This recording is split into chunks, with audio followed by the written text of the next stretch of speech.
Hey guys, it's Kelly with SunnyTangerine Stock, and today I want to show you how to use the new screenshot templates that are available in my Creative Market shop. Okay, these are so easy to use. We're using the frame tool in Photoshop, and it's a relatively newish tool, I would say, maybe about a year old. I never really got that deep into it until recently, and I so love it. It's so easy to make screenshots for my Creative Market shop.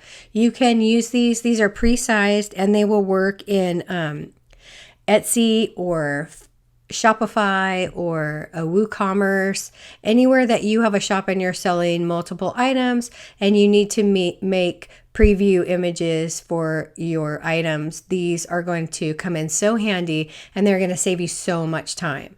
Let's go and I'll show you how quickly you can make this screenshot in under a minute. It's so cool.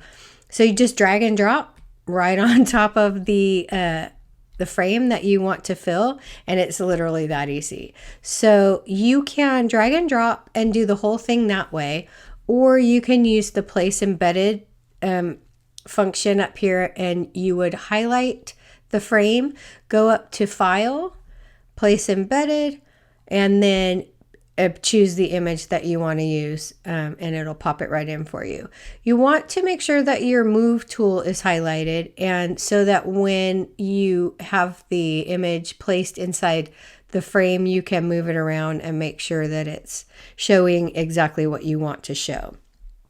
Okay, so let's do one more that way. We're going to place embedded, and then we will go into more depth with this. Okay, cool. So I have this all set up.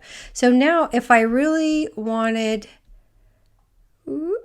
to be done, just hit enter here, and I want to save this, I would go up to File and then Save As. You always want to make sure that you save it as a new named file. So I would say like notebook screenshots, and call it something different. That way your original template will not be changed, and you will always have that original file. So always a good tip to remember to save it as a new file. All right, so that's how fast you can make something and be ready to go. If you didn't want, say, an image in this particular frame, you can highlight this frame, and then inside this little box on the outside, which is where the image is located, just hit delete on your keyboard and it will go away. So easy. Now, say I just want to put my description and my logo in this little colored box right here. All I would do in that case is uncheck the box for that frame, and then I will have this rectangle ready to go. If I want to change the color of the rectangle, double click on the rectangle box, and you can click around inside your images, or you can pick whatever you want.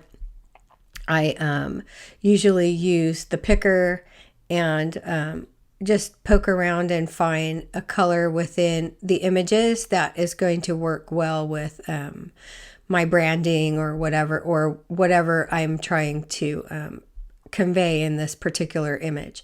So if I want to put text in here, I don't particularly like to have the rectangle highlighted, because as a default, Photoshop likes to make a bounding box for text, and I just really don't like doing that.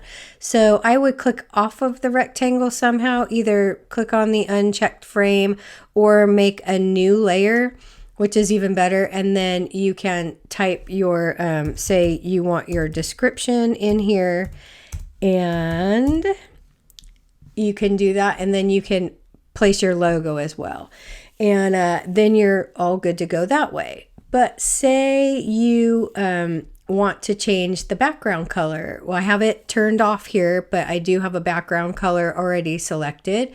And again, just double click on this box and you can have the background be whatever color you want, and you can totally make it your own. So the other things that you can do are change the size of the frames. You can do whatever you want. just always remember to save it as a new file so that you will have the original file as is and you don't lose that. Okay, so that is how easy it is to use these. Let's do one more really quickly. I have a couple with some fun circle images or circle frames for images. And again, you can either drag and drop or you can place embedded. And say I want to do something in here. Oh, these have lines on it. It's not really an image, but I'm just using it to show you that you can change the size of the picture that's going to go in there, and it will still always keep it within that frame. And let's see if I want to add something else over here. It magically places it in. And then I can, as long as the move tool is selected, I can change the size of the image and make sure that it is covering everything there. Place that. And then one more that I might like in there. And just like that, I'm done. I can add my logo down here in any of these open spaces. I can add description, text up here if I want.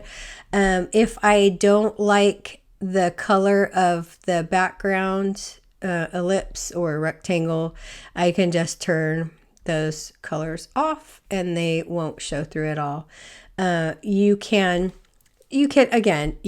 change these in any way you want. If you want to change the size of the frame to fit the picture better, just pop it out and do it again. But remember just to save it as a new file so that you don't lose the original. And then you can center that a little bit better and you're done.